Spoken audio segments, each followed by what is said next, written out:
And we're live. All right. Hey, Matt's on the TV. I should have put some Christmas lights on the TV.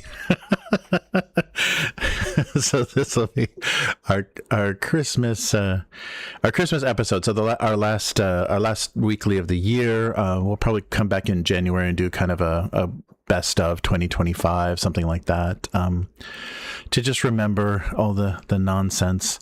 Matt's audio's not on. There we go. There we go. Now Matt can talk. It was just a silent movie, Matt. Oh, now I can't hear that. There we go. How's our audio, Calarion? Yeah, there we go. We're having software issues. Yes. So there's no mixer. I'm on an old Yeti mic right now, which might be why it sounds a lot different. And the mixer is just not being seen anymore by this either the Windows PC or OBS. Fun for the new year. So we'll get that solved. Maybe we'll do like a new setup, for the new year, like sit differently, or it'd be nice to have a little bit more casual, because we're kind of sitting at a classroom table facing a computer. So it'd be fun to be casually sitting in some chairs instead of something so formal, and pull the camera back a little bit. Really go back to the old layout where that guy told you was wrong. Oh yeah, right. Yeah, us talking to each other in the corner. Yeah, so many. That's funny. The podcast stuff, like people say, traditionally TV, you're looking at the camera, you're engaging with the audience, but so many people, they're doing their stuff, they're all like crazy. Podcasts now, the style of it is so casual, and editing is so choppy, and it's like it's just expected. This kind of low effort style is the genre. Yeah, they just sit around couches with the mic stand so they can just bend the mic over to them at the couch, and that's what we need, is a sofa. They don't make big sofas in Japan, though. That's the pain in the ass of it. They make tiny and very low sofas, so if we do get a sofa, it's going to be like no legs, sitting on the ground, basically. We'll look kind of silly, but I'll figure something out. There's some stuff we can do to kind of change things up, and then we can see all of the shelves behind us and stuff. That'll be fun. Have a bigger background.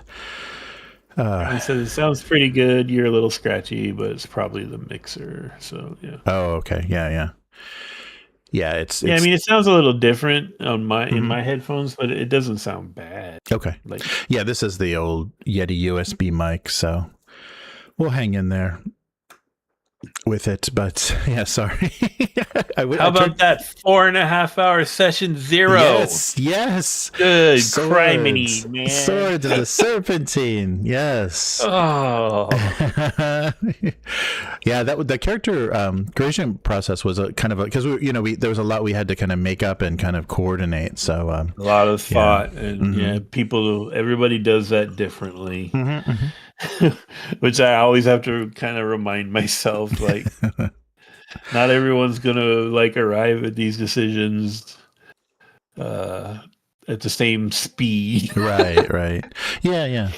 And we can put chapters in the video too. So if people are starting to okay, I've heard enough about this. I've heard enough negotiation. I want to jump right to the adventure. We can do a chapter for the introduction for the characters, and then the very beginning of the adventure. That kind of stuff is really easy, and YouTube is getting better and better at making that. They actually just shows up right at the bottom of the video, and you can just click and jump right to stuff. Good. Yeah. Because I wrote a script for a character creation video. Oh, cool. And actually us doing that really helped me nice. Clarify in my brain stuff, but hoping I'll record that Monday. Okay. Oh, that'd be so great. Ideally we make a playlist for swords, and then just put everything in the playlist kind of thing. Yeah, that would be great. Good. Yeah, I'm really excited. So, I can ask you this the next time we play, but are the NPCs going to be kind of persistent, or like the captain that we met in this adventure? Are they going to, be somebody we may be able to interact with again, or are people going to Yeah. So I've already made an executive decision about the shining coin and its captain. Mm-hmm. When we start again, this isn't rules is written, but I've decided that you guys are going to get a point in a rank in an allegiance with them. Oh, nice. Okay. Yeah. Oh, that's so good. You can That's call. good. You can call back to them when it Cool. seems appropriate. Yeah, yeah. And the other stuff is definitely going to be a little persistent. I have a lot of questions for you guys. We have some blanks to fill in because, like, I want to know about your bookstore. Yeah, I want to know. I need to know about Will's crazy ghost sibling, because we just, I feel good. I have lots of latent guilt because it's like that was such a long session 0 that when we got to the actual first scene, I was so tired. Yeah. And it's a new game that none of us had played before. and many books. Yeah, right. Terry was getting frustrated with the magic, and I was too tired to like be able to explain it well, I guess. And yeah. You live and you learn, though. Yeah, that's the trouble with the time difference and stuff is, we're always playing where it's, early for somebody, late for somebody. So, we can't, long sessions don't work well because it always, ends up being really early or really late for somebody. So, does YouTube, this is something I never thought about before, does YouTube let you add files to like a playlist or a video? What do you mean, like add files? Oh, like an attached file? No. Yeah, they would anything that somebody could play with, like put it, give you malware or a virus or whatever, and that's why they don't let you change the video once you've uploaded it. You can cut it down, but you can't add anything to it, and you can't swap the video because then people would just do scammy stuff where they were like, saying kids videos, and then they'll swap it for stuff that advertises online gambling or whatever. So yeah, they really make it, but we can do links to the cloud servers and stuff. We can do links in the description, but you can't. I don't know if the those kind of like end title things that you can pop up. I don't know if any of those can be links to files as well. I don't think so. I think it's just links to like Patreon and the t-shirt shops. Anything it has to be approved. But in the description, we can put a hyperlink. Yeah, and they used to have those I forget what they were called, those cards, I think, that popped up because people would always be pointing and here, click here and look here, and they're pointing above watch their heads. This video next. Yeah, and I think a lot of that stuff is gone now, which is stupid because why would you make your video for that and now it's just a blank? Now you're just pointing in the air, go here, and people are like, what's wrong with this guy? Can your playlist have its own description, or is it only the videos in the playlist? No, the playlist can have its own description of what and that's a like a 5,000 character description. You can put a big paragraph of stuff and then links to stuff. Yeah, the playlist has a description, and then each video has its own. So then once I get that reference sheet done and triple checked, we can put a link for it. Oh, good. Yeah, that kind of stuff. And I can host that on the Upturned Table website too, if you want. Cool. That makes it easy. Yeah, that'd be awesome. Yeah. Easy to do. Cool.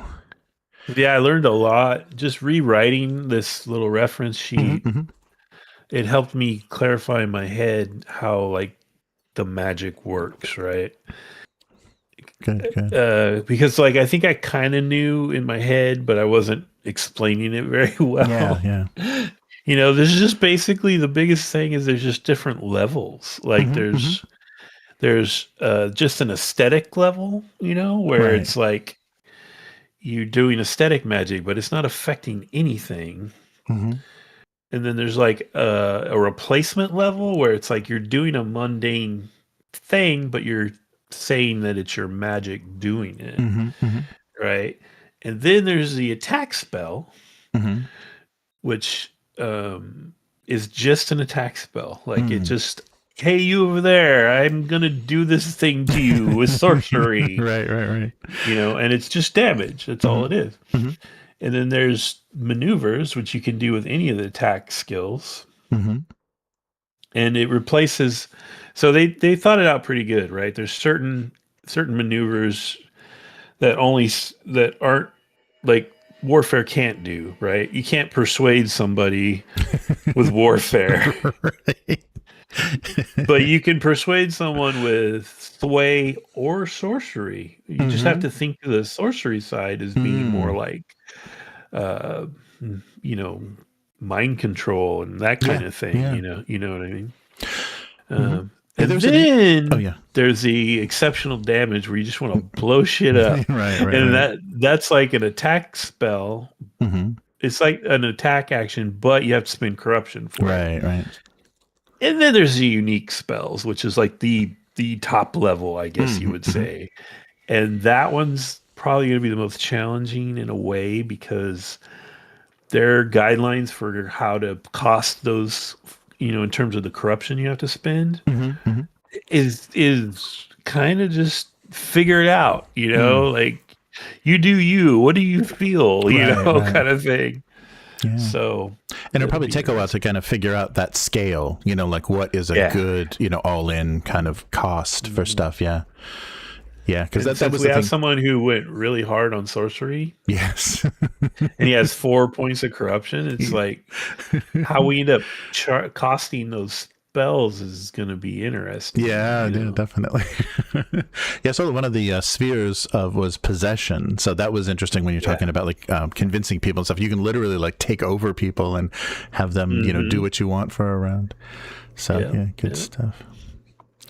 Yeah, but I can't wait to get more into it. And I want to read through more of the background. That's the one thing I went, mostly reading through the character creation and some of the basics, but read more into the background of Eversync because there's some good stuff there that'd be fun to tap into narratively. A lot of material and a lot of faction stuff. It's really interesting. Yeah. Yeah, that'll be good. Cool. So what we're playing is it an original campaign or are you kind of like is there any source that you're going from? What we're playing at the moment, like the adventure we're in, is a starter adventure from Pelgrane Press. We have a copy of a draft copy of their next planned expansion or supplement or whatever you want to call it. Right. So I'm hoping to, after we get through this intro adventure, to kind of transition into that. Right. Nice. But the thing with this game is like there's so much you develop just in making these characters that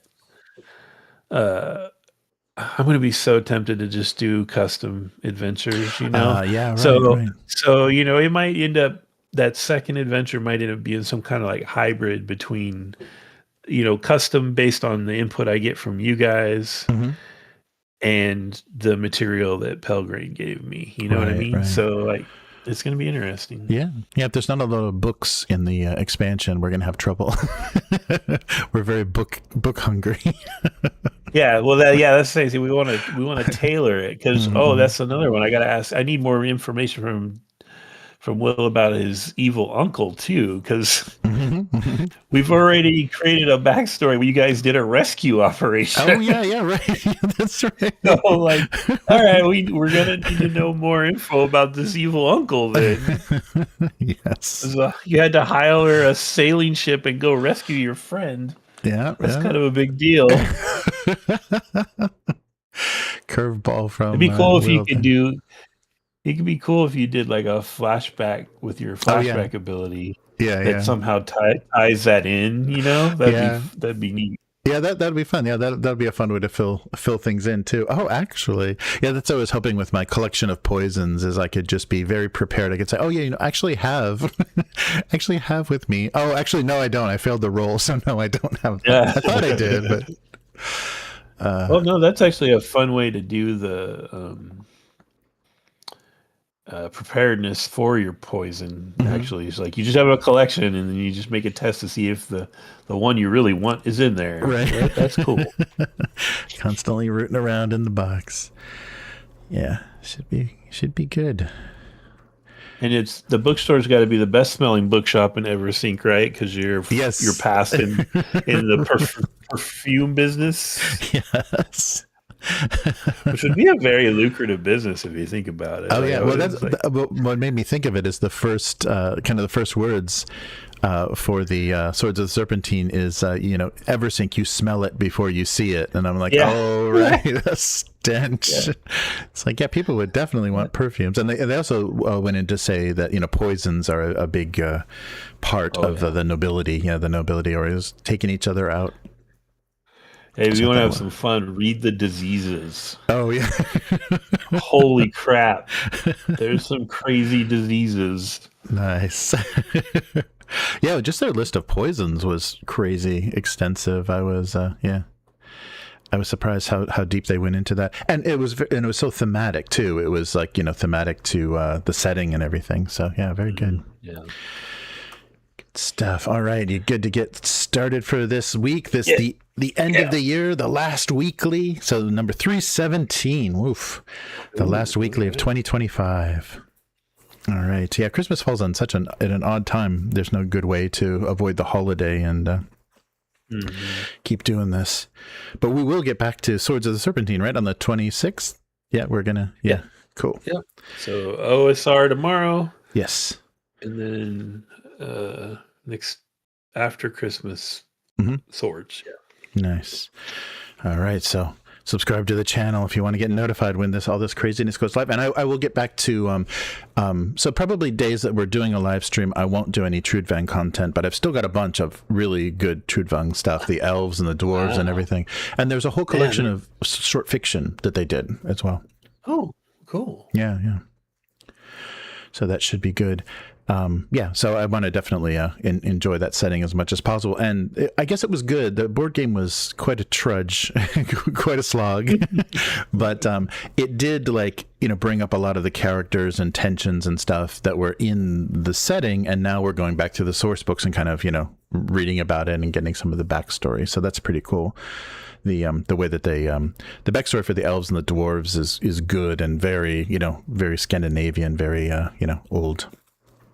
old Nordic myth, which is cool, which is all. And that's the funny thing, because they're going about with the original inspiration, but to us it looks like they're ripping off Tolkien, like a lot of the stuff that they do.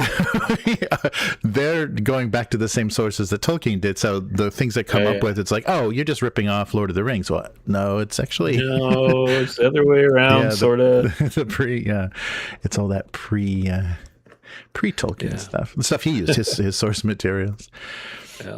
All right. Okay, so let's get started for this week. And yeah, again, apologies for the big change in sound quality, but and thanks for being here, Matt. Yeah, sure. Welcome to the weekly. I'm Jeremy. I'm Matt. Hey, Matt. Hey. So this is our last episode of 2025. So last episode for the year. We'll come back with a kind of a retrospective, what was good about 2025. But for now, this final week on the weekly, Warhammer PhD. You can actually get grants for studying Warhammer. You just have to be in the right country. The Toon RPG returns with a second edition. Crack the Sun. Draw Steel is still alive and incredibly lucrative.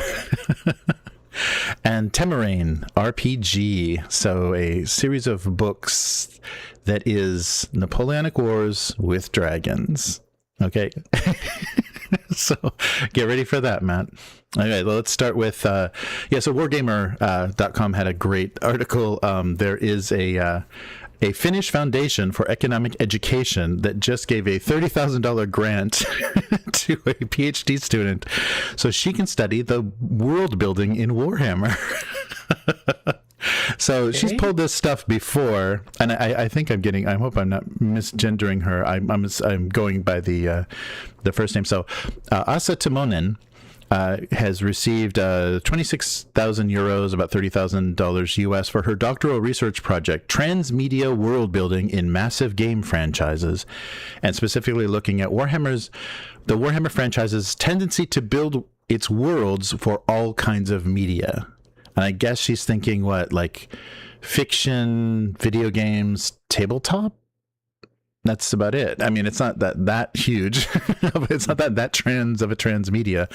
But this foundation for economic education in Finland is to promote research in business and economics by awarding grants and scholarships to enhance Finland's competitiveness. Oof. All right. But the same student has been doing all kinds of stuff. She's a member of the game research lab at Tampere University, and has been studying how player personality traits affect their choice of Warhammer fantasy battle armies. That was a previously published study that she did. But good stuff. And also talking about players' motivations, and also I think this is an interesting thing that would be I think that is ruining Warhammer for me. But this move from narrative towards competitive metagame, which is making all the money for Games Workshop right now, like just people playing only competitively, kind of like Magic. Like Magic is a really fun casual game, and playing Commander and kind of stupid, skill-less, very random versions of that is fun. But everybody wants to tune these armies and build these lists that break the world and win every tournament. And this switch to competitive versus narrative in 40K, and I don't know if Age of Sigmar can actually do that, but that shift to competitive really sucks, and it makes it uninteresting. And all the Warhammer content online is just, here's the meta, here's the list, here's who won, at the last grinder fest, whatever. But so Timonen's PhD research has explored a lot of these sorts of topics, and they even spoke. I'm sorry if I'm misgendering. I don't see any pronouns in this article, but they were even appeared at the Warhammer conference in 2025 to give a talk about the Stormcast Eternals. So I guess it's pretty funny. It's pretty funny what people can do, and everybody, these media and communications, you can take it all the way to PhD level, and by the time you get to PhD level, you're doing stupid stuff. You're really finding nonsense in pop culture, but it's possible. There's money. Not only is there money in selling this plastic crack, but there's money in talking about it in academic circles. All right, but yes, feels a little bit like a scam. I don't know. Yeah. No hate for their academic pursuits, but it feels like they found a little bit of a loophole in a doctorate program. What are you saying? My Tarantino PhD is not valid? Yeah. Oh, don't get me started on that guy. He's having his villain arc right now. Yeah. No, that's true. But I just thought it was funny. Yeah, Wargamer's gotten some of the better tabletop content recently. They do some fun stuff, and they didn't seem to be such shills of any one particular thing. So check that out on wargamer.com for the whole thing about Warhammer PhDs. All right. So we had Palladium's Teenage Mutant Ninja Turtles and Other Strangeness come back for a reprinting. I think it's just the original. I don't think they did a big revision. They just did new art, and it's the same game. But Steve Jackson says, hey, there we go. We've got something like that. How about Toon? So Toon returns after 40 years. So the publishers, Steve Jackson Games, the publishers of GURPS and Munchkin, are updating their 40-year-old TTRPG Toon. So there was an interview with Steve Jackson about why now, what are they doing, and he said they've been talking about updating the game for about 4 years, and once they realized, oh wait, it's 40 years since we released it, there was no excuse. He said, quote, there's not excuse for not doing it earlier, and doing it later would have meant more of a wait, so this is the time. They're doing it now.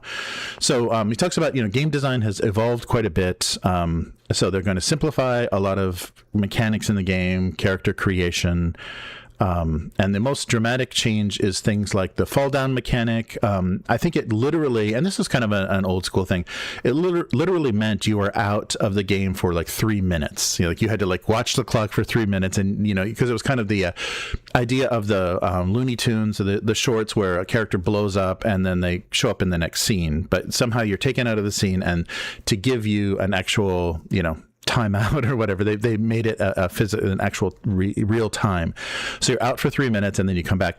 This way they're changing it, so you're just missing 3 actions in the game and then you're able to come back. They're using plot points a little differently, so they're not going to do the kind of clock watching thing, because I think that may have created some trouble.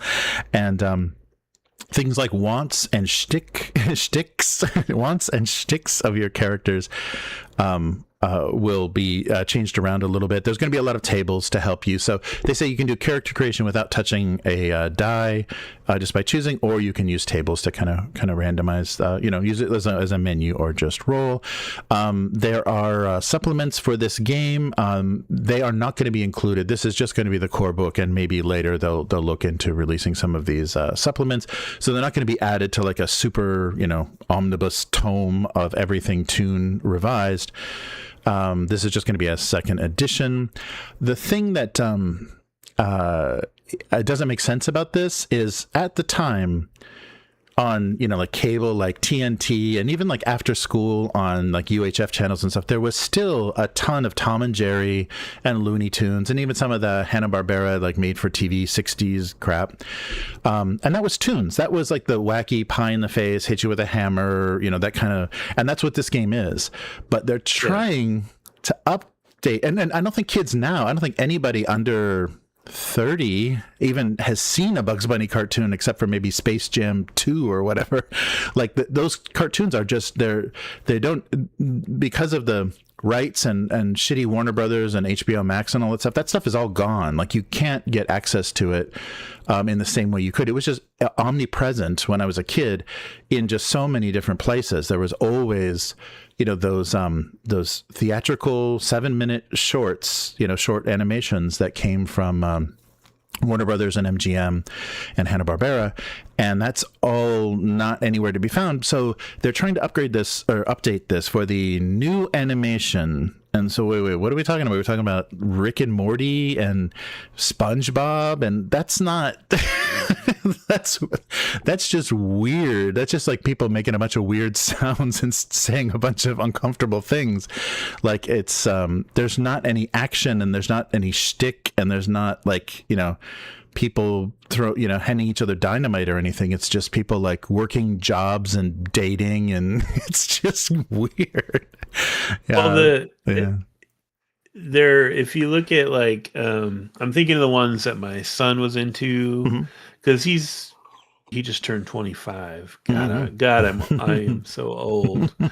But the cartoons he was into as sort of a older kid through teenage years, I'm thinking like the regular show, and earlier than that, he was into SpongeBob, which SpongeBob it has some connection to those older cartoons. Yeah, a little slapsticky. Yeah.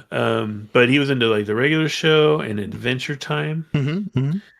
And now he's into this. Oh, and he likes Rick and Morty. Yeah. And now he's into this one called Smiling Friends. Have you seen that? Yeah. It's got a lot of famous voices in it. Yeah. Yeah. So if you look at those 4, which are all very popular or have been, it's not like an old school cartoon. It's more like someone who's done some drugs and wants to comment a little on pop culture. Right. There's a little more. It's more It's a little more surreal, and it's a little more satire, I would say. Yeah. Or parody sometimes. Right. Yeah, and I think you're right. The slapstick stuff is not really as a big deal in those. Yeah. So I don't know like what the mechanics are going to be, and because I guess because I think you're right. I think there's a lot of like drug culture influence, because I really think that like the Adult Swim lineup for the longest time were just for people that were totally baked at night and just wanted to stare at something, because it just it didn't make any sense like what they were putting on.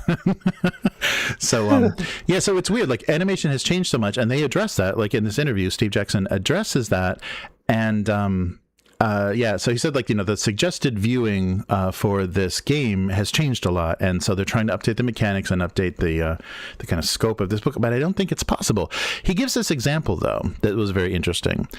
He said as an answer for the visual presentation and how addressing how things have evolved over 40 years as not just Warner Brothers Looney Tunes stuff. He said, "My own hope is that the broadened scope of animation will lead to a wider variety of adventure." And he gives this little anecdote. Several years ago, for an Australian convention's After Dark program, I ran a Toon session which was advertised as In the Manner of Ralph Bakshi. The players were 5 or 6 20-somethings of varying species with varying political affiliations, gender orientations, and wants, sharing a big house. And the players got the spirit of the game beautifully. So he has hope, I guess, for this young future that even when he was doing his Ralph Bakshi, so if they have a Ralph Bakshi expansion or module, that'll be interesting. But what you're saying is this Toon game is going to get turned into a sex thing. Or just another drug thing. Yeah, I mean that may be what he was saying. Yeah, but and another thing that I liked from this interview is the interviewer was like, well, is the this idea of doing a second edition based on the fact that Quinn's Quest played Toon in one of their actual plays, and Steve Jackson is like, who's that? I don't know. I'll go watch that, I guess. Like these people act like these tabletop YouTubers are that are at the top are gods in this industry, and the people making these games don't know who any of these people are, including us. So I think that's really funny. They said, did this YouTuber make you release this? No. None of that. But he really says, he wants to, he thinks that there is a place in the world. There are a lot of RPGs out there that can be silly and try to do what Toon did, but none of them are Greg Kostian's Toon. So they're bringing it back, and with the art will still be by Kyle Miller, and I'm wondering if they're going to still kind of ape the Looney Tunes style, or if they're going to go different. But I think this morning the campaign just went live, so I believe it's on Backerkit. So both hardcover and softcover versions, all the art's going to be colored. It's going to be a full color book. So whether you're into Steamboat Willie and Gertie the Dinosaur, Gertie the Dinosaur is like Winsor McKay, right? That's that's like 1920s or something. He's going way. Yeah, who is that? Who's into that? Hey, I'm into Gertie the Dinosaur. I mean, I can tell you, that one animated short that she had was amazing. Or Phineas and Ferb and Rick and Morty. Then you owe it to yourself to check out Toon second edition. So it's live. I'll put a link to the Backerkit live on crowdfunding. I don't know why they're going to crowdfunding. So originally released in 1984. The gimmick of this was to role play cartoon characters and the kind of chaotic antics of animated classic shorts from basically the 40s and 50s. So they're trying to preserve the original spirit, but they're updating the rules for modern audiences. So you're not like counting 3 minutes every time you get knocked out. There'll be there'll be a new version of Toon. I wonder if anyone's even going to notice this. It's a strange product at a strange time. I don't think there's enough nostalgia for this game. I mean, I had a copy of the original game. I remember this very much, and we always played Turtles rather than Toon. Like I had a copy of Toon, and I think we played it once. Like it didn't get a lot of use just because there were other games that kind of fit what we wanted to do better. Yeah, I would love to see the rules, but I don't want to back it. Which sounds terrible, but because in my head, like I never played the original Toon. I remember seeing it at the game stores. Right. The closest we got was there was this board game. I don't think it was technically related, but I think it was also Steve Jackson, called Killer Bunnies. I think. Oh, yeah. Mm-hmm. And cartoon bunnies doing evil stuff to like a farmer. But I have a hard time imagining how could you play like a full session. Like, it just seems like Yeah. it would be so like such a novelty kind of thing that you would just kind of do it for a little while and giggle and goof on it a little, but then where do you go from there? Right.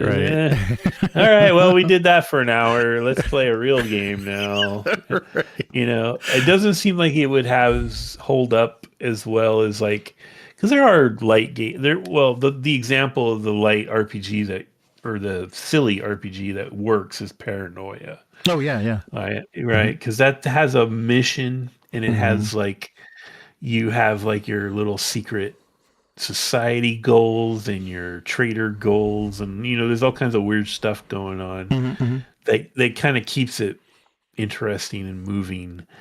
But if you're just like a bunny with a big mallet, or something, it's Right.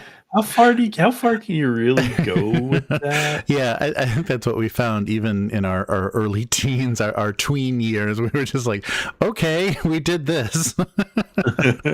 It was a chaotic brawl. Let's move on. Yeah. But there's probably some Gen X folks that will buy it. Yeah, But yeah. I don't see it having legs. And I know why it's on a crowdfunder. It's because the Steve Jackson games, they're of established game companies. They're like I think the most notorious penny pinchers in the world. Yeah, that's true. They don't want to. Yeah, they don't want to shell out for this. Even though it's an IP that they own, a game that they own, they don't want to shell out and take our chance that it's not going to do well. But put a link to that in the description. You can check out Toon if you have no idea what that is, and if you've not seen a lot of Warner Brothers animation, it's not going to make a heck of a lot of sense. It's kind of this, like, you'll be like 6 degrees removed from whatever this was, and the influence it had over a lot of Gen X kids. Gen X and like some millennials, maybe because they watched Boomerang and the kind of what's that? What was that cartoon? Oh my gosh, Animaniacs. Oh yeah, right. So Animaniacs kind of like took the spirit of that stuff and moved it a little forward. Right. And that was actually a good show. I remember my little brother watching it, and I enjoyed it watching it with him. But I don't. How much will they sell? I'm skeptical. Yeah, and it's interesting. I think they were just seeing some of the other kind of nostalgic stuff being rebooted. Maybe they thought, well, we've got something we can give a shot to. And if a YouTuber actually did do an actual play of Toon, then and it's there'll be some interest. I'm sure he can send some pledges their way. All right, but speaking of crowdfunding, and speaking of $2 million worth of crowdfunding, what the hell? Draw Steel is going to crack the sun with millions of dollars in crowdfunding. So MCDM Productions. So the video for this, the promotion video for this, and I believe this is on Backerkit as well, is a kind of an apology video. They're like, hey, that thing that didn't have a name for a long time, and then we just named it Draw Steel, and most of you still don't have it yet, but the PDF was out in July. Remember that. We got you the PDF in July, but most of you still don't have your physical books. They've all been shipped. We promise. We swear to God, there's nothing in the warehouse. So Draw Steel, the Matt Colville version of 5e, did really well on its first crowdfunding before it even had a name, and now a series, a large number, 7 source books supporting this thing, campaigns and subclasses and all kinds of stuff, is out, and it already has more than 6,000 backers, giving them almost $2 million, $1.8 million as of yesterday. So this crowdfunder is about the future of Draw Steel. Does it have a future? Well, $2 million, I don't think they're going to stop anytime soon. So you can get, I think there's like a free quick starter, like a little thing you can download of the rules. And I think now digitally you can get Draw Steel as a PDF on drive-through and everything. But this crowdfunder is for 7 new products that will all be available, in parentheses, digitally in 2026. So they're not going to make any promises about physical goods anymore because they know they suck at doing this. So they'll get you a PDF in 2026. So one of the books is Encounters. It's technically the 3rd core rule book. There's tons of pre-made encounters, so you can run the game easier than ever and run it tonight. And then Between Sun and Shadow includes 8 new ancestries. So it's just 5e, trying to out 5e. So it brings the total number of official ancestries, which is, I guess, races, in Draw Steel to 20. Oh man, it's getting there. Beastheart, a new class for players to play, a stealthy, ferocious hunter. 4 new adventures: the Red Road, the Dark Heart of the Wood, and the Condemned, a high-octane 3rd level adventure. The other 2 are 2nd level adventures. And finally, the titular, the eponymous Crack the Sun, the first official epic campaign for Draw Steel. 5 acts, 1 whole level's worth of adventure. So each act is 1 whole level of adventure. So 16 victories. I'm not sure. So I was reading through this and I'm like, I don't understand the mechanics of this game. This sounds very cinematic and silly. Like, so many things have the names of like montage and like, oh yeah, dude. I ranted about this on one of these episodes a while back. Don't get me started, but like their whole approach is so like, everything you guys do in traditional role playing is wrong. Yeah. Just get to the action.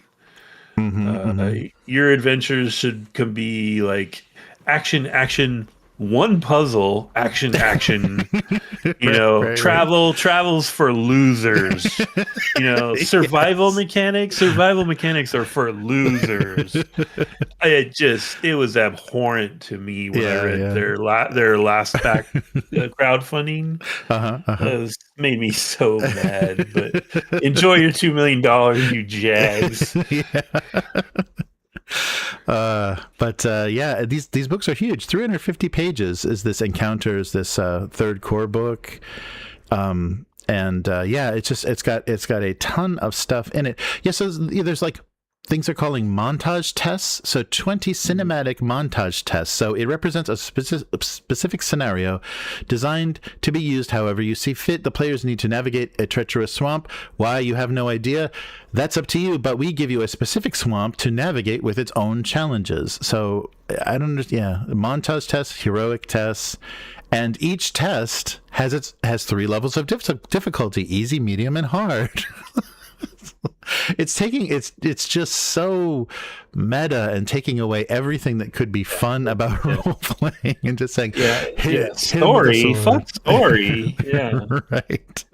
Yeah, but it calls itself like narrative first in some of the things, like it talks about it. Yeah. So I'm like, well, what's the story? Just like, oh, you have to save the village, so just kill a series of 15 groups of monsters. That's not a story. But in between, put 1 role-playing encounter. Right. That's literally a thing they said in their last. Yeah. It's like, so you'll have 1 role-playing encounter in this adventure, in your adventure. Like, what? This is a role-playing game. Oh, let's just skip the role-playing encounter. Get back to hitting stuff. Yeah.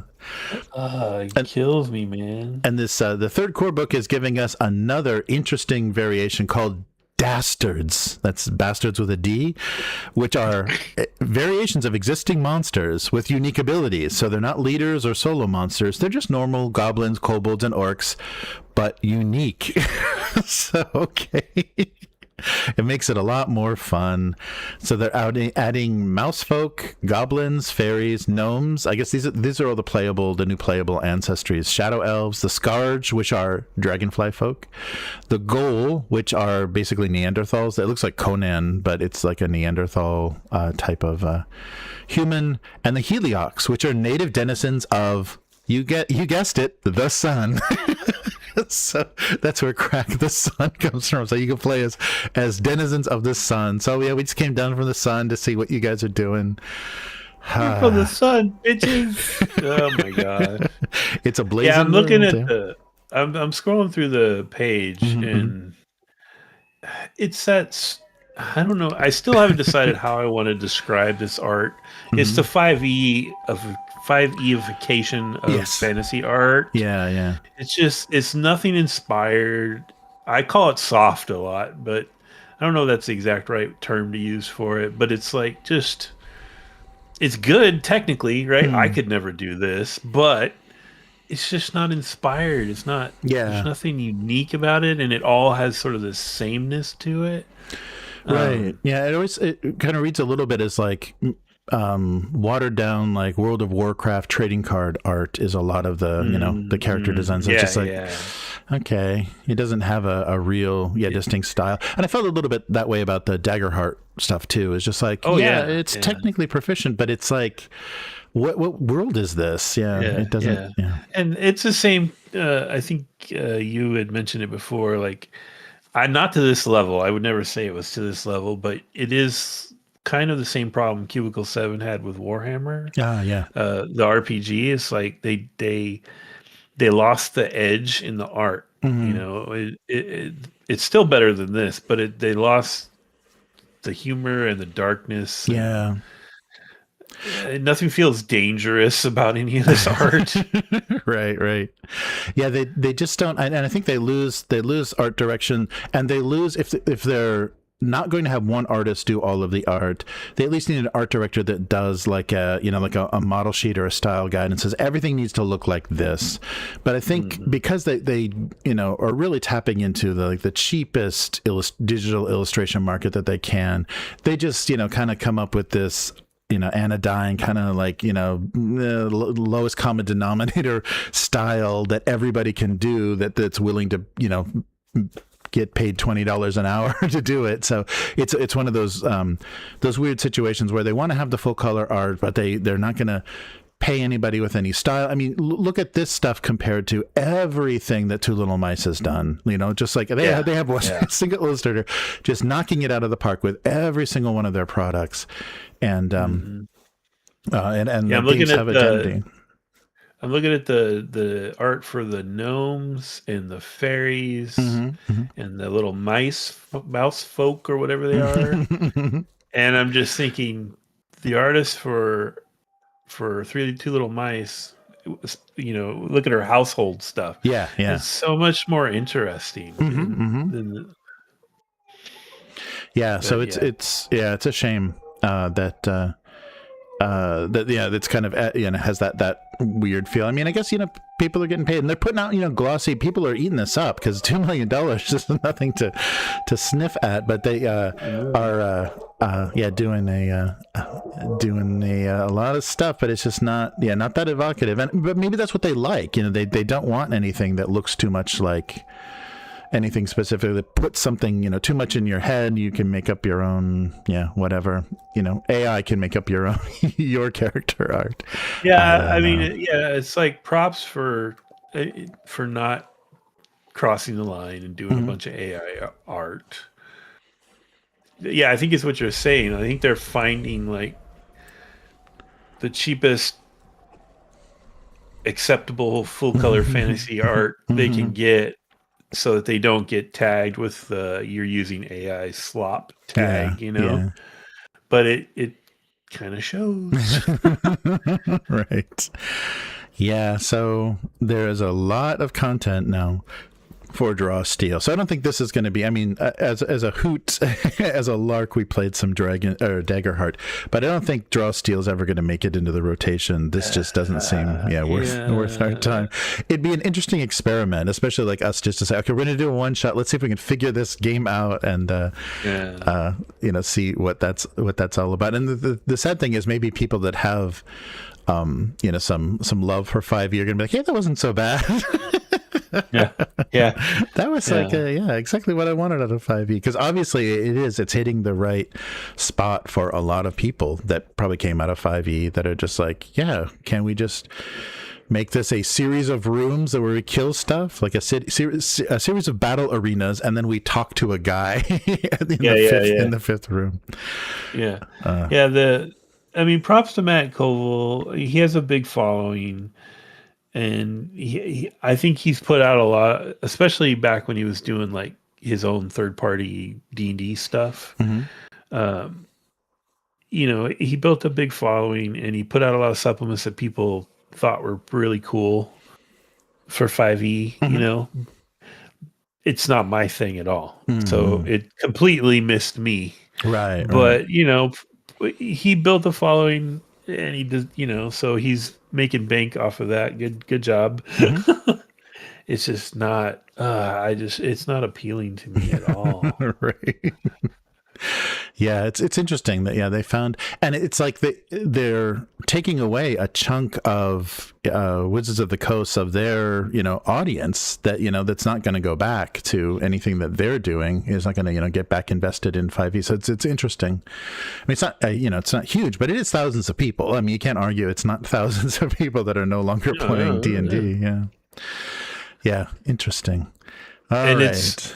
What's that? It seems to be a little more on the minds of these people that left 5e but don't really want to leave 5e than some of those other ones that came out after the OGL scandal. Like, was it Tales of the Valiant? I think this one probably has more legs than that. Yeah, nobody came up with a very good name though. Draw Steel and Tales of the Valiant are not great. I mean, I guess that they're up front, they're putting on Front Street, this is heroic adventure, this is not, they're just in the name is just fight, kill, you won't die, don't worry. You do it while you're a gnome with a mushroom on it. You're right. And then you're gonna have some cocoa in a gnome hotel after. All right. As well. Okay. Speaking of odd RPGs, this is an interesting choice, and this is something I hadn't heard of before. I explored it a little bit, so I'm familiar now with the source material, and it's funny. It's really, really funny. So Magpie Games is doing the Temeraire RPG. So Temeraire is the name of the kind of titular dragon of this story, and the setting is dragons in the time of the Napoleonic Wars. So this is based on a series of books. I believe there's 7 or 8 books by Naomi Novik, the Temeraire series. And this is going to be converted into a tabletop RPG by Magpie Games that will launch in 2026. So the first book in this world of Temeraire, I should have double-checked the pronunciation, is His Majesty's Dragon. And in that story, the military, so it doesn't feel like the Napoleonic era very much. It kind of feels like World War II, because there's now just Air Corps in every European army, and the Air Corps is all dragons. Yeah, it's all dragons. And it's like, okay, well, this is totally, you're losing me here. But this young ensign, or very but they talk about the military recruits, like children at 7 years old, and they start training them because the war is at such a desperate stage.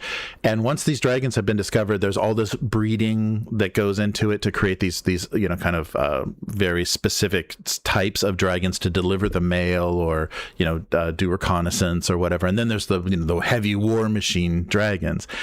So the whole premise of this is, what if dragons were around during the Napoleonic Wars and people rode on their backs and they were war machines? So and the tone of it feels a little young adult to me, because it's a war story and there's just not the stakes and the gruesomeness and the if you look at something like Black Company and the fighting that goes on in there, and the kind of the desperation and things, compared to what goes on here. And granted, I only got through the first half of the first book, and it's all about the tension between the different arms of the military, and struggling to get promotion, and the love of your your dragon. It's like this boy and his dog kind of story with a dragon, and none of the actual, there's just not a lot of stakes. It's just all like, oh, will we survive? But the series of the book sounds like it gets goes crazy. But anyhow, a lot of people like these books. It won a lot of awards. So dragons as weapons of war. So in this RPG, the mechanic that people are excited about is you will play both as your rider and dragon. And so there are intelligent dragons that actually speak, and then there's dragons that they just kind of dumb down so they can deliver the mail and don't think much about anything. But yeah, you'll be doing that. You'll be playing Dragon Riders. So yeah, like, Dragon Riders of Pern, that was a thing. I think they even did an RPG for that. There was like a boxed RPG for that. So playing a rider and dragon might be fun. This is a little too sweet and it's a little cozy for Napoleonic era, I have to say.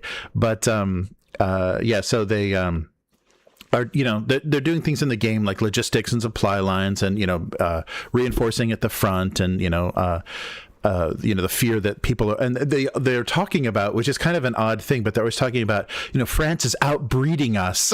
When they're talking about the dragons, they're just talking about the number of dragon eggs and the number of dragons they're able to put on the front. And they keep saying, they're outbreeding us. We have to do something about this. And the gimmick of this is a British officer, a young kid that this egg hatches, it, bonds, it whatever that's called, it bonds to this kid. So he ends up being the rider, even though he's a naval officer and not an aerial corps dragon rider. And the egg itself is unusual because they secured it from a ship that they were able to capture.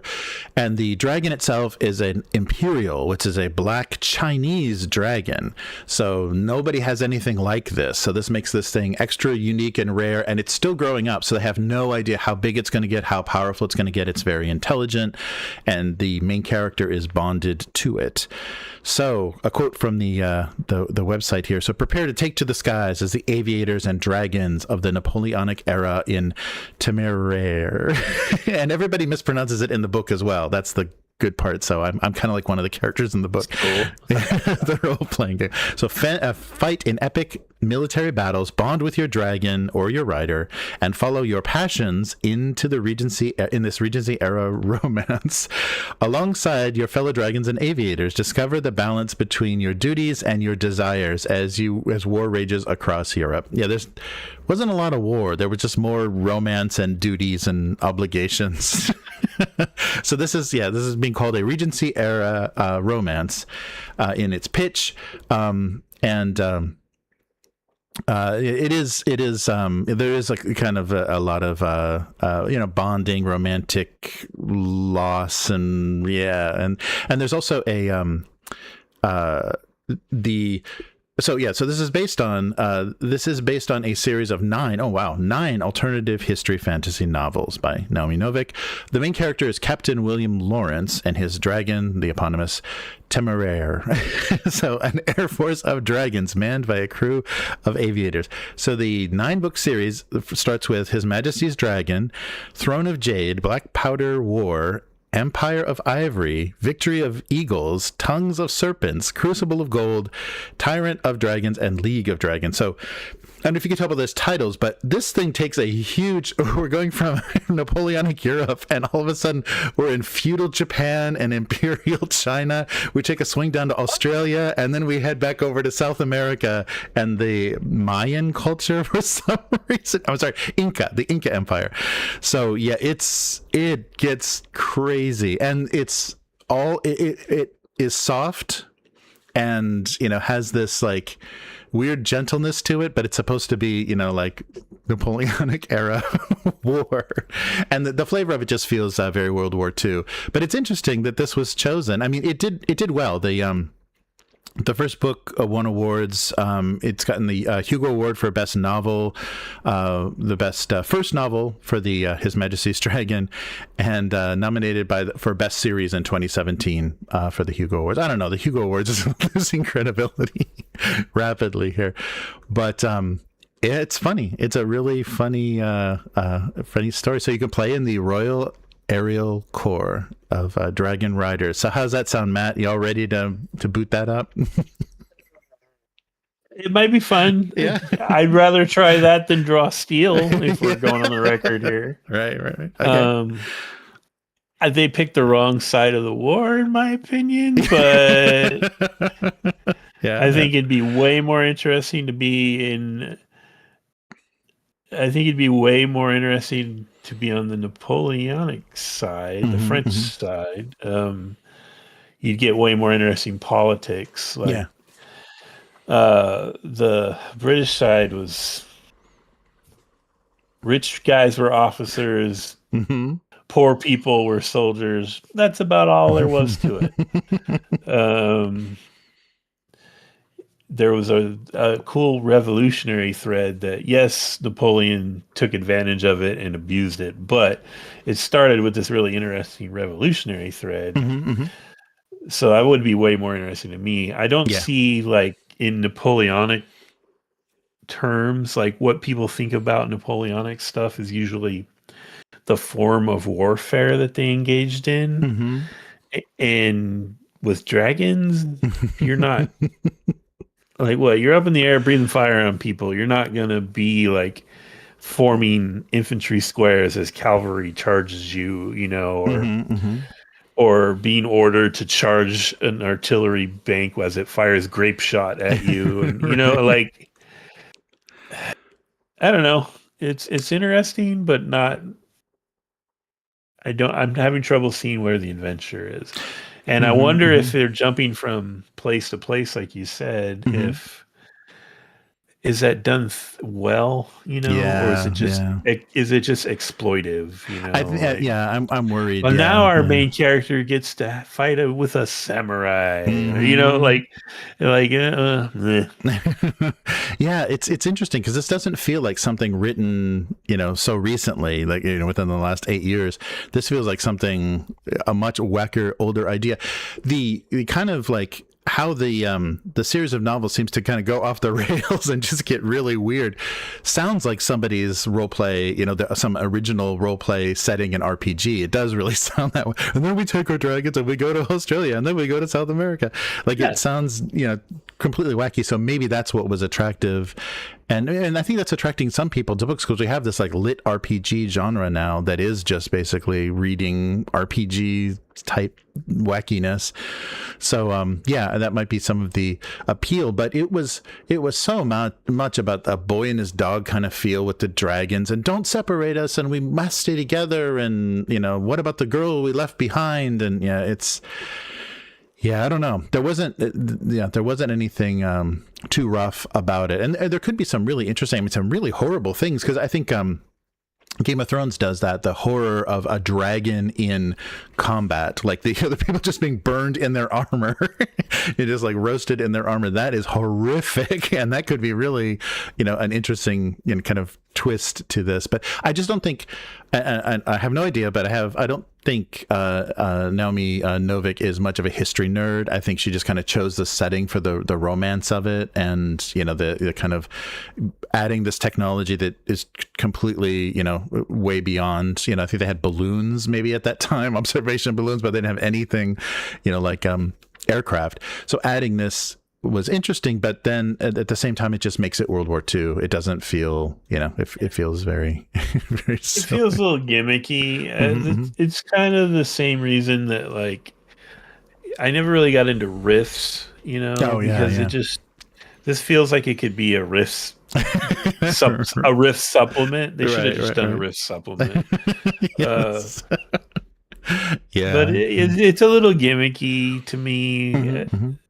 It's fine, but not my. I would rather have a real. I would either like something that leaned more historical, or didn't do any of that and went with an original world kind of thing. Like, this is like in between, like have your cake and eat it too kind of thing. Right. Yeah, it's interesting. I think there were just some fans of these books at Magpie, and they're like, "Hey, let's do this," and maybe the rights weren't that hard to get. But interesting. I would like to see like playing as a dragon and rider, and like what that even means. Like what that does. Mechanically. Is that just the combat side, or are they actually saying like, oh no, you're gonna have a character who is your dragon, and you will role play that dragon too? Like I don't know. Did you get from the gist of it all that the dragons are sentient and intelligent? Yes, some of them are. Like, some of them are bred to be stupid, but the main dragon, the Temeraire, is very eloquent and has a lot of like kind of sophisticated thinking about, because they try to change riders on the dragon many times, and he has these like he's very young in the part that I listened to.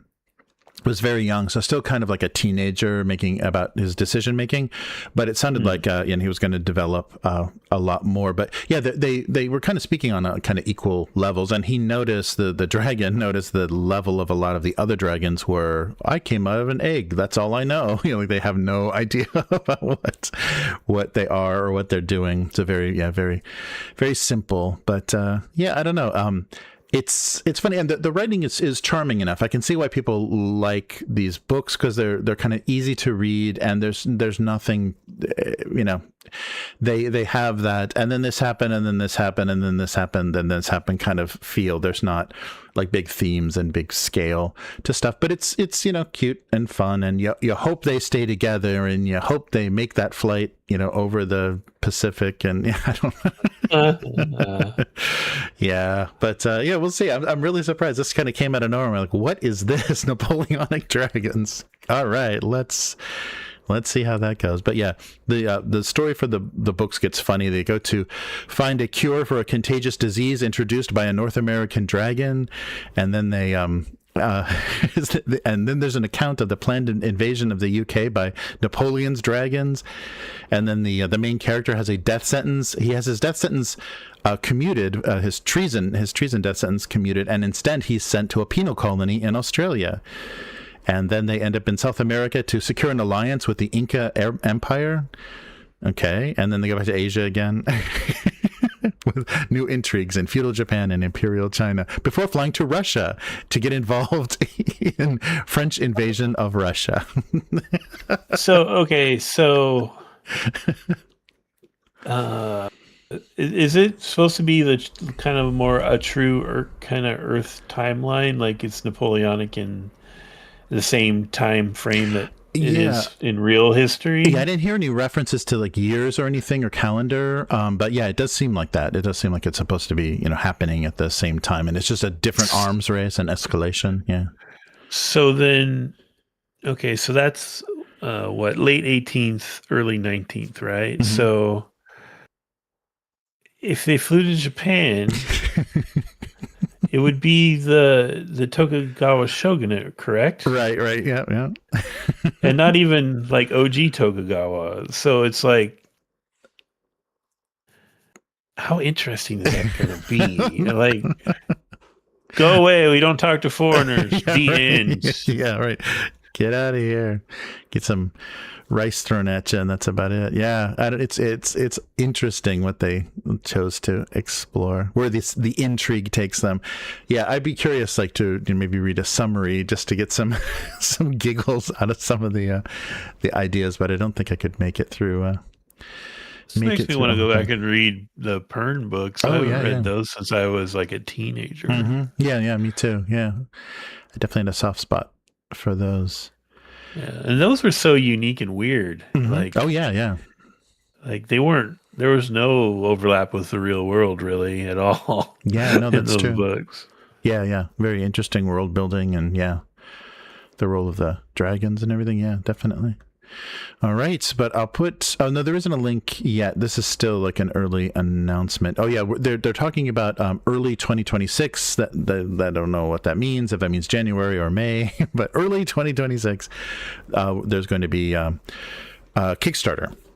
A Kickstarter for. So I guess they'll find out how popular it is, as far as a book series, and how many people want to play it. And hopefully there'll be a quick start or something, because I definitely want to take a look at that. I want to see what they're trying to do. But that is going to do it.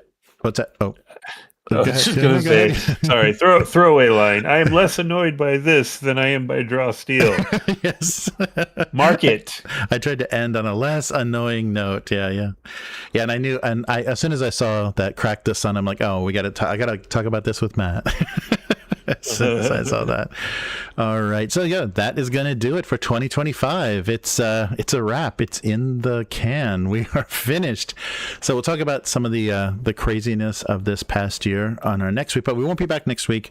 We're going to take a little holiday break, and thank you, Matt, so much for helping me co-hosting, and Merry Christmas. Yeah, have a happy holiday. We'll be back on the channel for some more actual plays. So tomorrow we'll be back to Old School Essentials, and then we'll get back to Swords of the Serpentine a week from then, so a week from tomorrow. And otherwise, take a look at the channel for some Trudvang content. Yeah, we'll still be going through that. And Matt, where can people find you? I'm right here. Okay, I'm sorry. on the TV. I'm on Instagram and Blue Sky. It's at Hargald, HAARGALD. I'm trying to think. I'm trying to think of non-political things I've been talking about lately.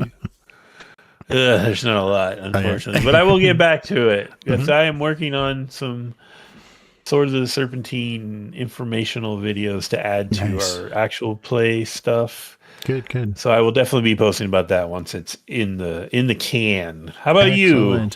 So I do a single panel gag cartoon this December. It's been all Christmas jokes. So abusecartoons.com is the website, and it's Abuse Cartoons on YouTube and Twitch. If you want to read it, it's gocomics.com/domestic abuse. And also check out rcharvey.com, a cartooning and comics history website that I edited for a while. The whole archive, 20 years of the archive, is open for free, so you can read reviews and a lot of writing about comics history. And if you like what we're doing here on the weekly, consider becoming a weekling. You can do that at patreon.com/upturnedtable. Let us know what you want to see more of on the weekly. If there's any shift that you'd like to see, if you'd like better microphones, perhaps, you can tell us. We'll work on the sound and everything for next year. And that is upturntable.com is the website for everything. And you can also become a member on YouTube. So the join button below the video, if you're watching us, will get you to that member site. The audio for this live stream goes on the RSS feed for the Patreon, and you can also see the same content minus the RSS feed on YouTube, the YouTube memberships. So thanks everybody for a great year, 2025. Lots of good gaming and good fun. We'll be back again next year with with more hopefully of the same, and lots of new games to play. New games, new year, new games. So see you then. Goodbye.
All right.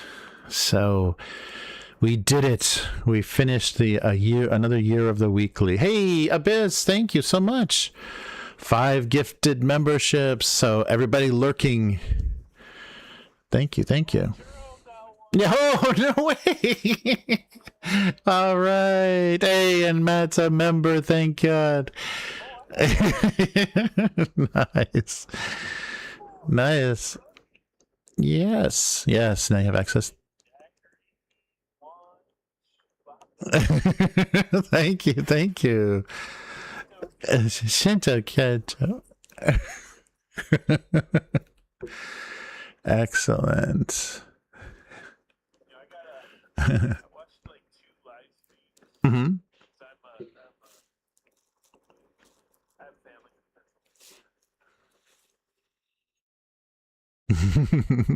What? Mm-hmm. Okay. Oh.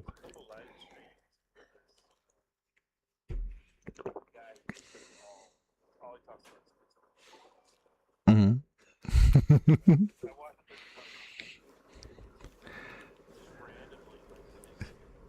Uh-huh.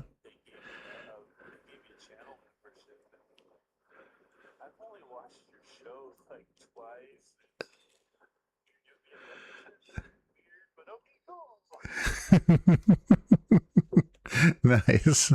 Yeah, I think if you just oh, that's right. Sorry. No, there we go.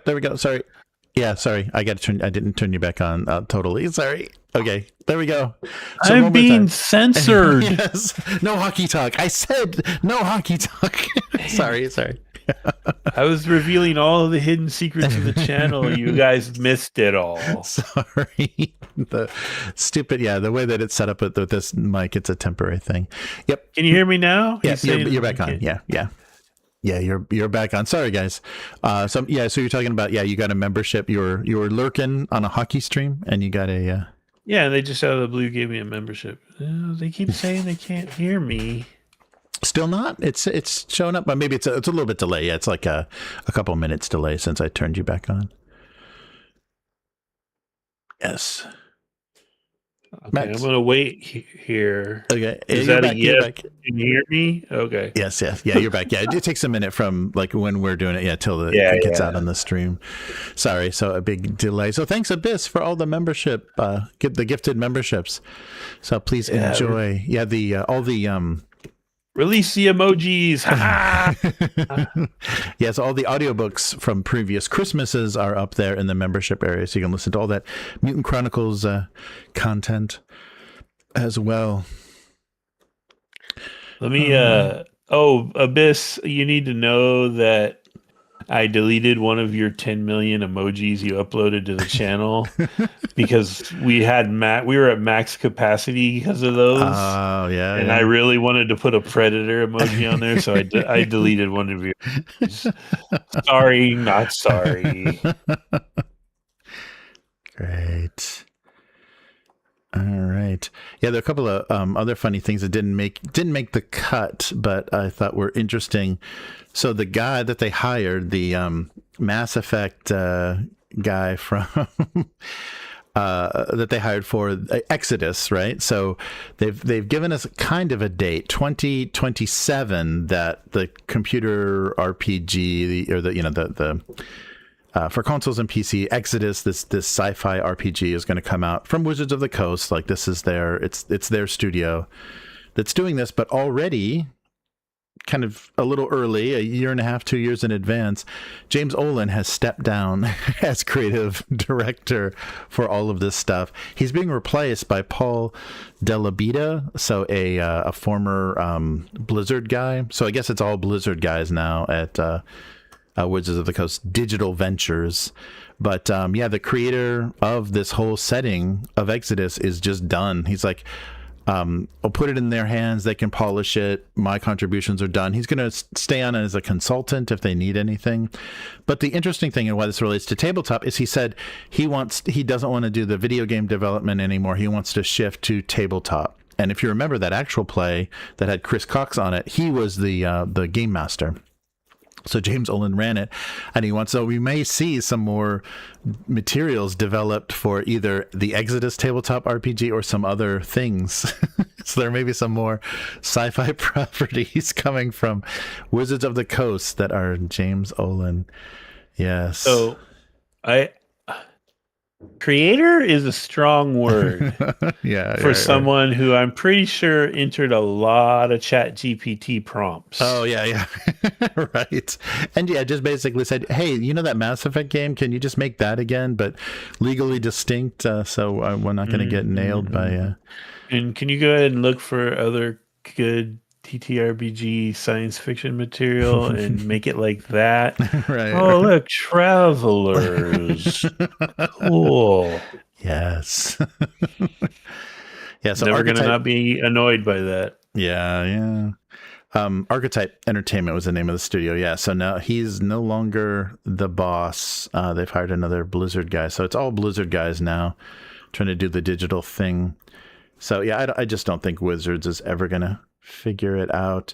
Another funny thing that I saw is a company that's done a lot of tactical war games for the computer, for the PC. Slytherin is going to do, and it looks pretty. They did there's a little trailer, like a little video showing some of the gameplay. They're going to do a bolt action World War II setting PC game. So it's going to use the bolt action rules and basically play just like the tabletop game, except it's going to be digital. Yeah, so it looks good, and it's on the ground. It's not, because their early stuff was like hex maps with overhead views with basically tokens, like you just very unsophisticated little animated units.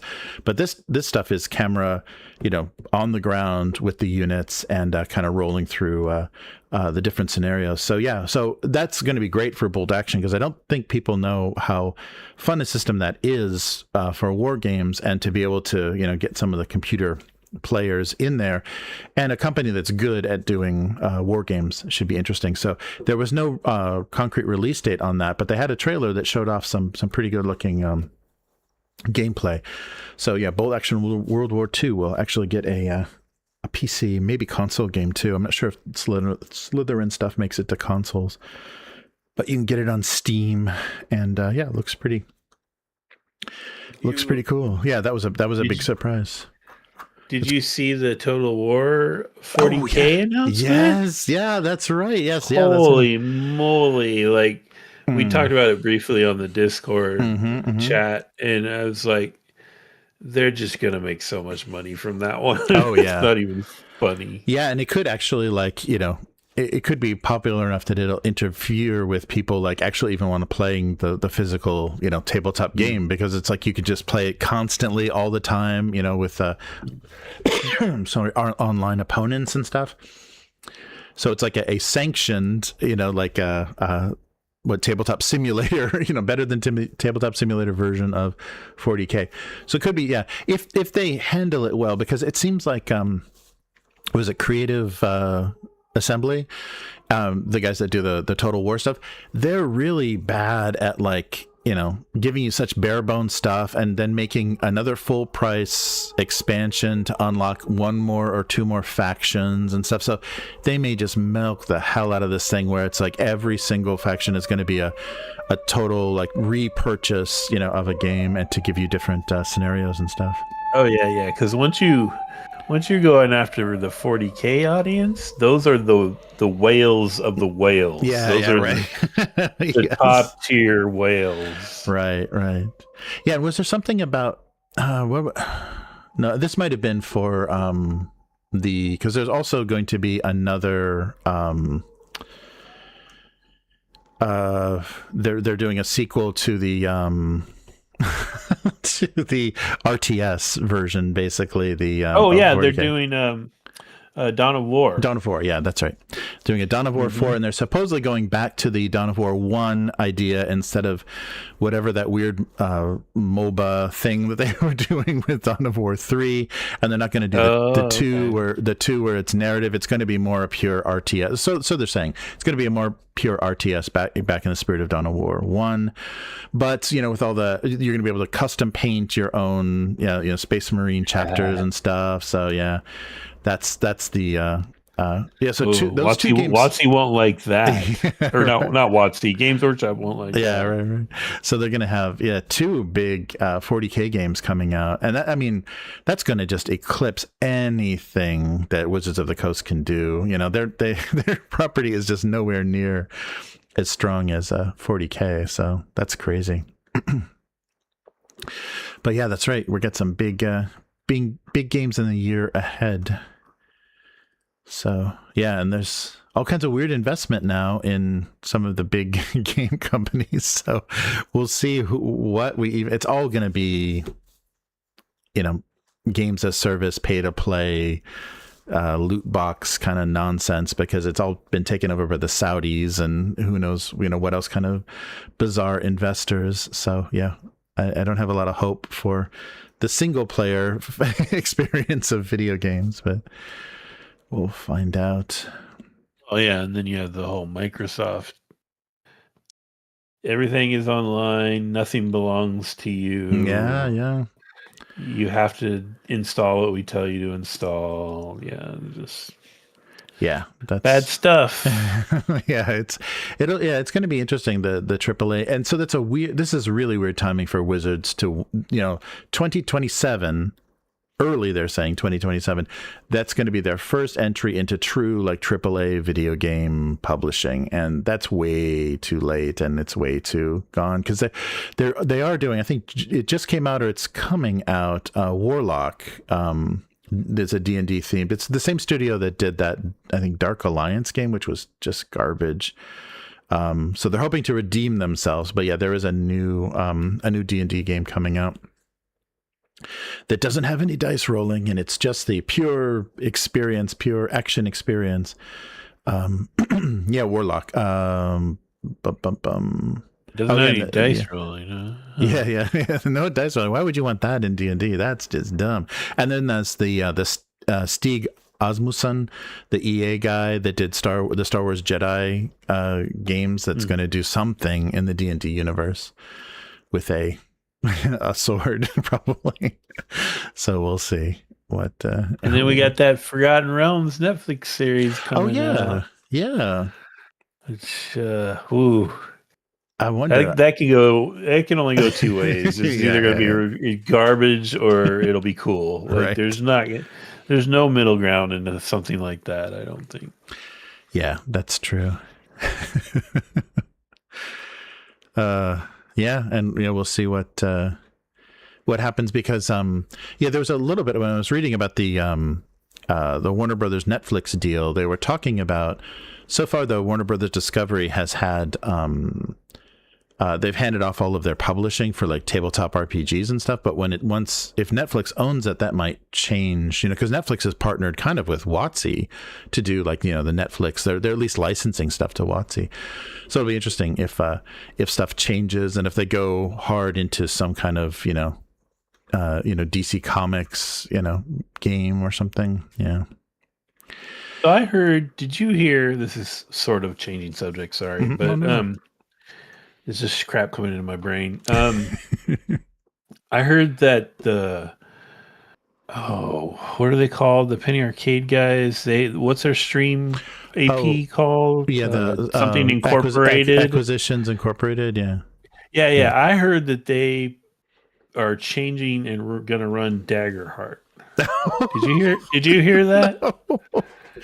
Wow. Which, when I read that, it was just a little news feed blurb. I didn't check sources or anything. But if that's true, it made me laugh when I read it, because I was like, so what you're saying is the creators of Daggerheart were not brave enough to use Daggerheart for their premiere stream. Right.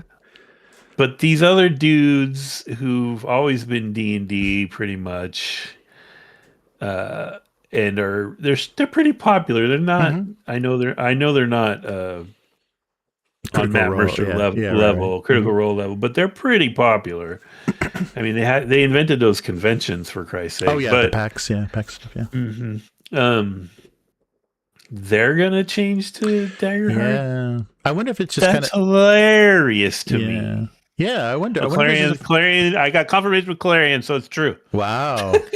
Yeah, that's interesting. And it may just be like a friendly business deal, because I'm sure the PAX Unplugged, all the the actual analog tabletop stuff, those conventions that they do, that's starting to probably compete with anything less than Gen Con, as far as where people release games and where stuff is discovered. So yeah, that must have just been a friendly. Maybe they're close with the Darrington Press guys, and they're like, sure, we'll play your stupid game. if the one Penny Arcade guy can do some illustrations for it, there's going to be a whole like reskinned or at least like a Penny Arcade style expansion for Daggerheart.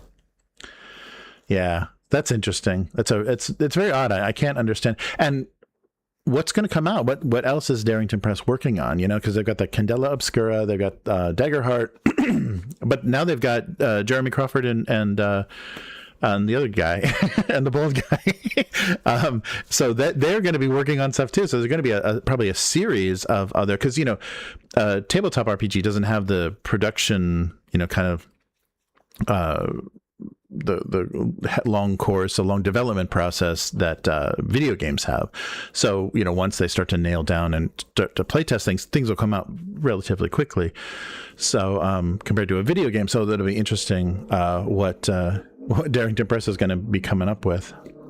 They announced some game a while back that they were going to work on, and I remember laughing, and now I can't remember what it was. Yeah. I'll have to look it up. If you remember laughing, it must be good. I remember give me a break. Yeah.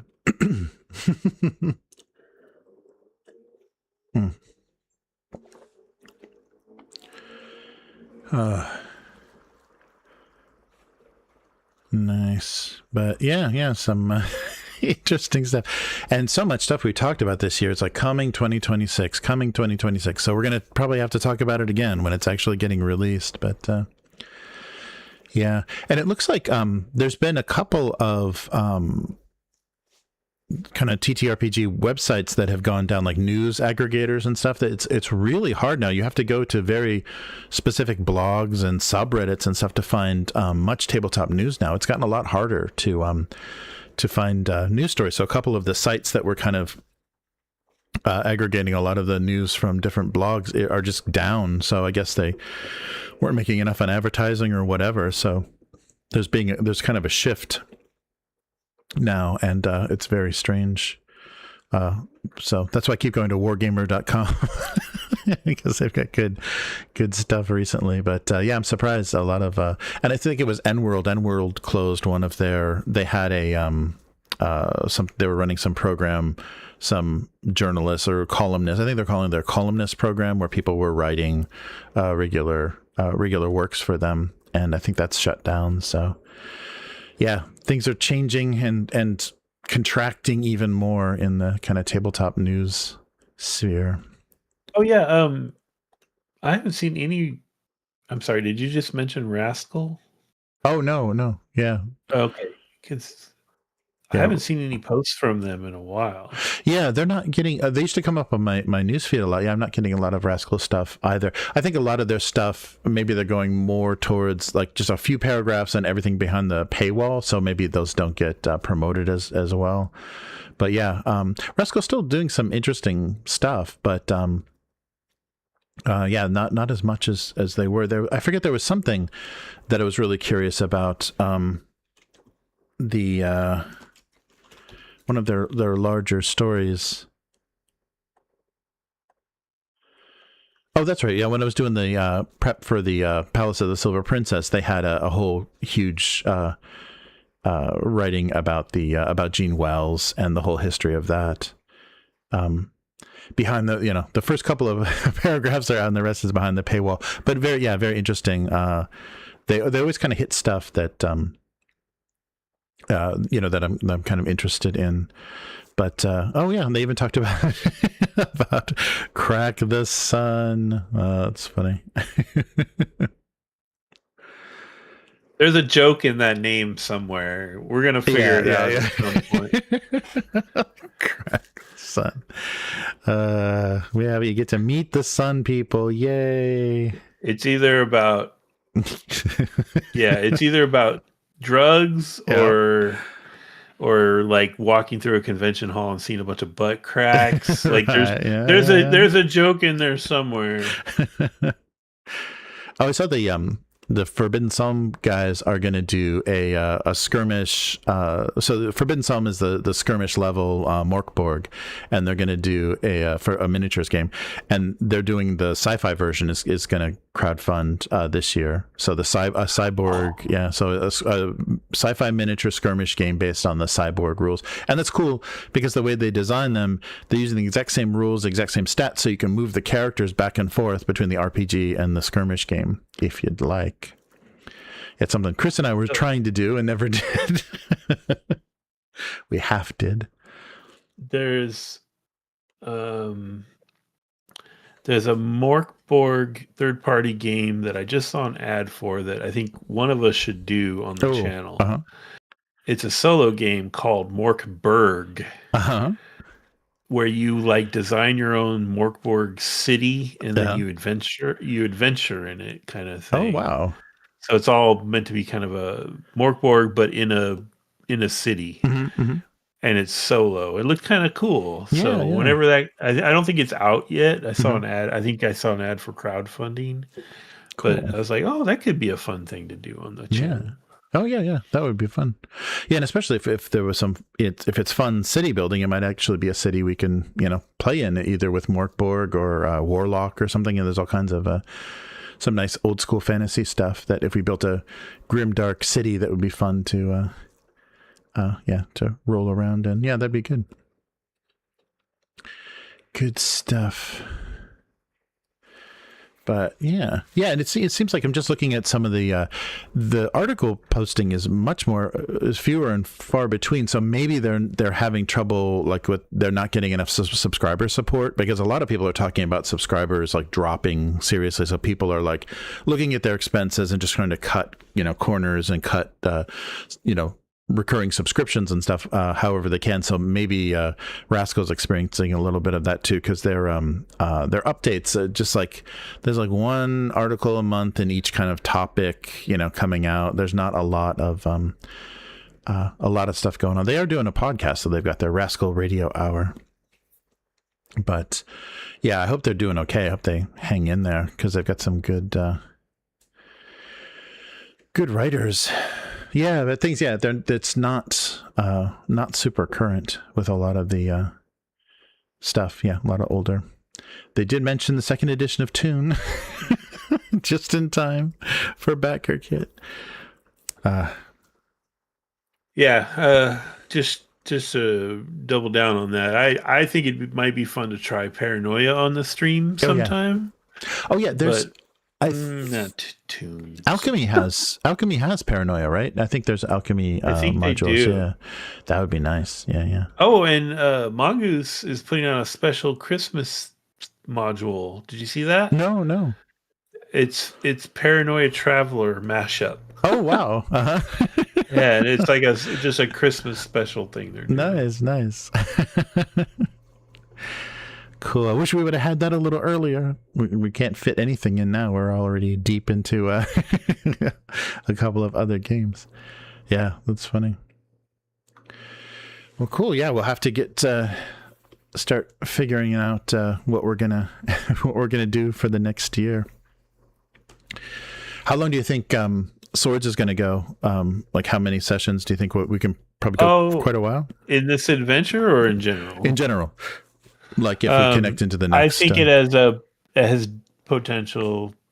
I'd be very happy to run this for quite a while. Cool. Like kind of like we did with like Vaesen or Dune. Nice. Like I'd like to keep it chugging along for a while, unless Terry just gets totally fed up with me and doesn't want to play it anymore or something. Right. But I think it has a lot of potential. Mm-hmm. And yeah, and I think once after that was just session 0 character creation. So once we get our heads around the system, and that'll be maybe a fun thing on stream to even talk through, is like helping having take the time for Terry to kind of get his head around the system will help a lot of people understand how how they made Gumshoe work for fantasy. And yeah, I think that will be a good experience all around.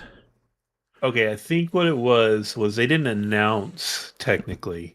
They did announce, Clarion is right, they announced expansion stuff for Daggerheart. But I think what they teased was like a Starfinder-esque, like a sci-fi type thing. And I think that's what made me chuckle. Oh no. But yeah. Dagger. Turtles in space. Yeah, right. Cows in Spain. Wow. Dagger Starheart. Starheart. Oh god, Starheart. Oh, yep, that's what it's gonna be, isn't it? Damn it.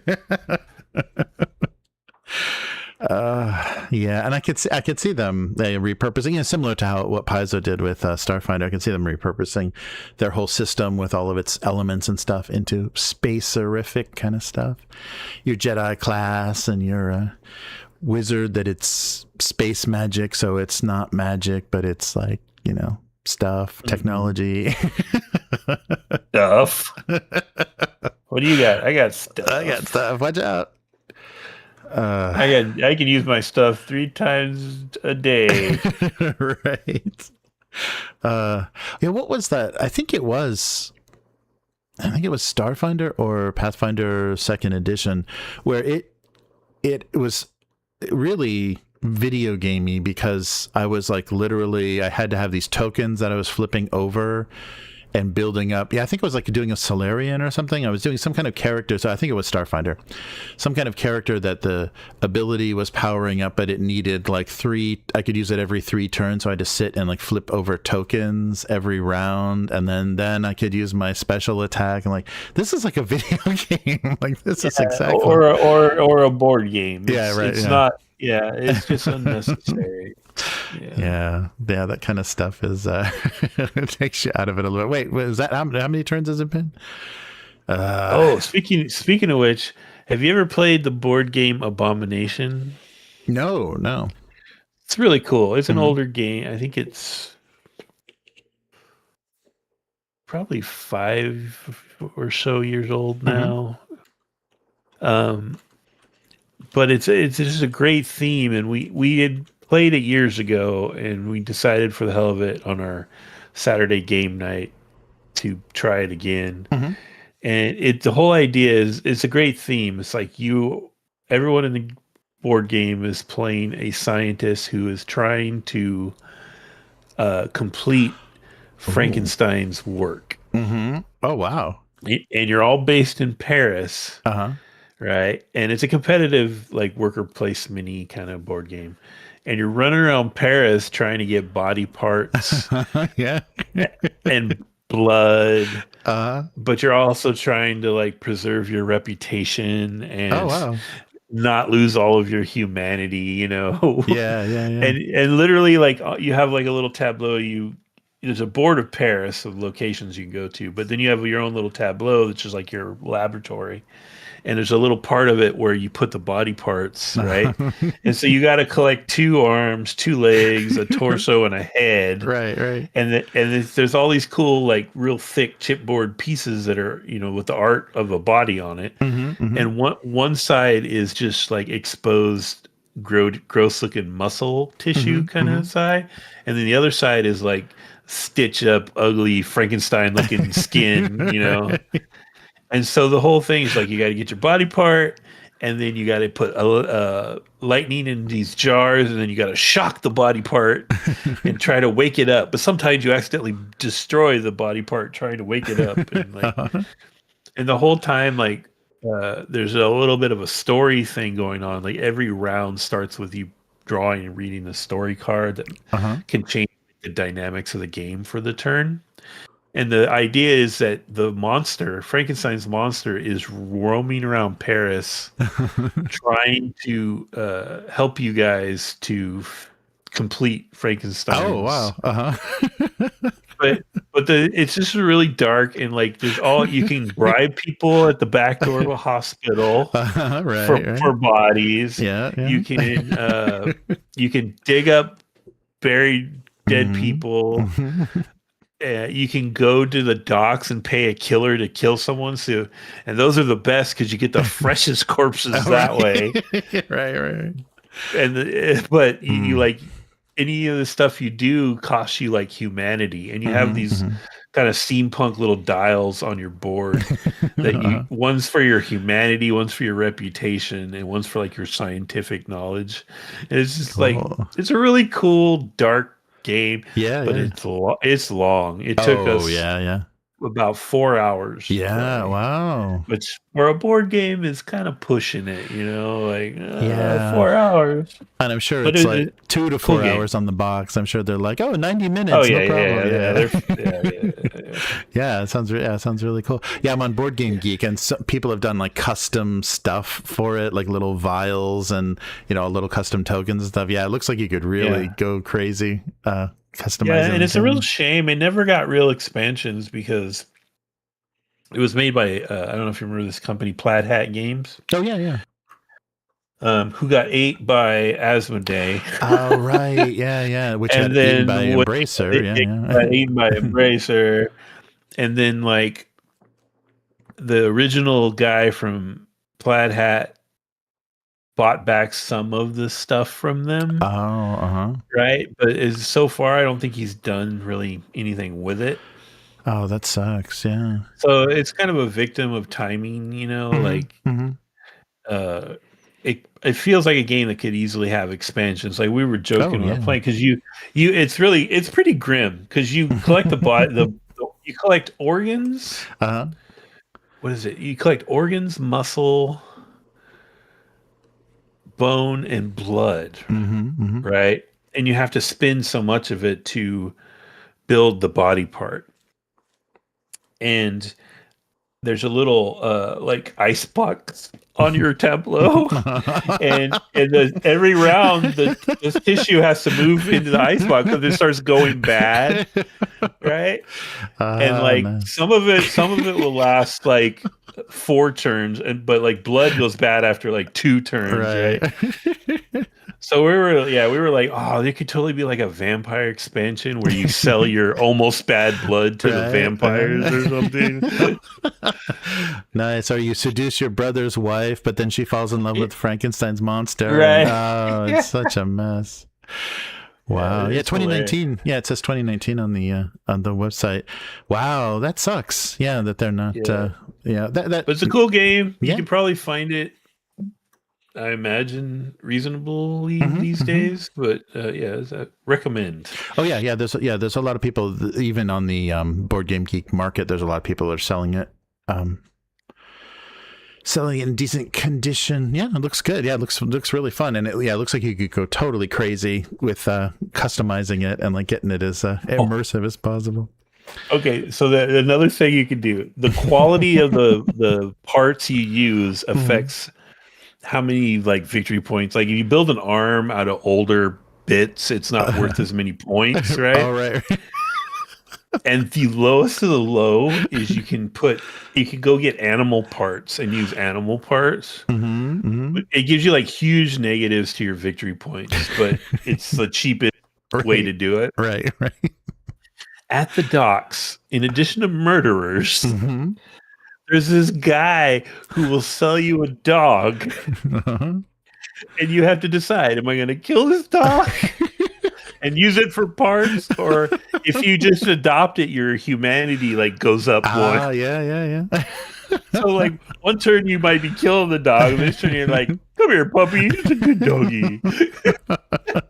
You're lucky I don't need any blood. It's a very darkly humorous game. Well, that's fun. So does Will have a impressive board game collection? He's where you play, right? Or did people just bring games? Yeah. Will has a cool. He's got one of those old American like ranch style houses that has like the there was like that time in the I guess 60s and 70s where these ranch style houses would get built with two what I would call living rooms, but like one was one would depend on in the family, they call it a den or a family room or yada yada. Yeah. So he's got that sort of set up, and so he turned one of those rooms into his game room. And he has a wall, like I think it's like 3 6-foot wide shelves that go floor to almost ceiling, and we have it just full of board games. And they're not all his. Like I have a ton of games over there. In fact, he gets grumpy sometimes when people just leave their games there, but too late, can't do anything about it. But yeah, he built a gaming table. I've shared pictures with it on the Discord before, but like he built his own gaming table. It's a nice setup. Nice. Yeah, I want to see that someday. I gotta make my way to California. Yeah. Nice. We always take a dinner break. I always tease them and tell the other guys at the game nights that they're not hardcore gamers because they always have to take a dinner break and go, and they like want to go somewhere. Oh wow! And my gamer brain, I'm like, you're losing like an hour or two of quality game playing time by doing it this way. You're supposed to order the fucking pizza and just stay there and play games. That's how this works. Right. But no, we always have to go out. Interesting. Yeah. Nice. Well, Matt, thank you so much for a wonderful year of games and all that good stuff. Yeah, we've had some really good times, and looking forward to more Swords of the Serpentine. And I'm really enjoying the old school stuff. I've been watching a lot of people's talking about old school aesthetic, the informal. What is it? The informal game. Griff's channel, the Fellowship of the Thing. He does a really good kind of like old school, like looking at original white box D&D and early stuff, and just talking about, like rolling 2d6, what that means, and like why they did that, and how expressive that can be, for like, NPC reactions and stuff. There's some really good stuff. So I think it's the informal game on YouTube. If you want to just some really cool old school talk. And it's been, really inspiring. So I can't wait to get back to, some more Palace of the Silver Princess. I'm looking forward to it. I do feel a little like stupid. Like I feel like we we were a little rusty in our old school dungeoneering that last adventure. I should have I wasn't sure how much. It's just like whoa, but because that kind of happens, like parties are, you're like really chatty and stuff, and just like, this is old school. I'm rolling on a random monster table right now. It's like, so it's hard to get back into that thinking, because we've modernized so much in our expectations. Sorry we got you killed, Abyss. Yes, but Abyss will be back, better and elfier than before. Yeah, because he rolled his stats already, right? Yeah, we did that at the end of the last session, so we should be okay, cool. We should be good going in. All right. Well, thank you everyone for watching for this whole year, and especially thank you to the members and patrons, and welcome to all the new gifted subscribers for the YouTube channel. Thank you so much, Abyss, and Merry Christmas and Happy New Year from the weekly. We'll be back with some actual plays before we're back with the weekly. Probably we'll wait for January, so it'll be a couple of weeks, and we're gonna need some microphones, or at least a new mixer. So good stuff. All right. So thanks again, Matt. Take care, everyone, and we will see you next year. Happy holidays. Goodbye.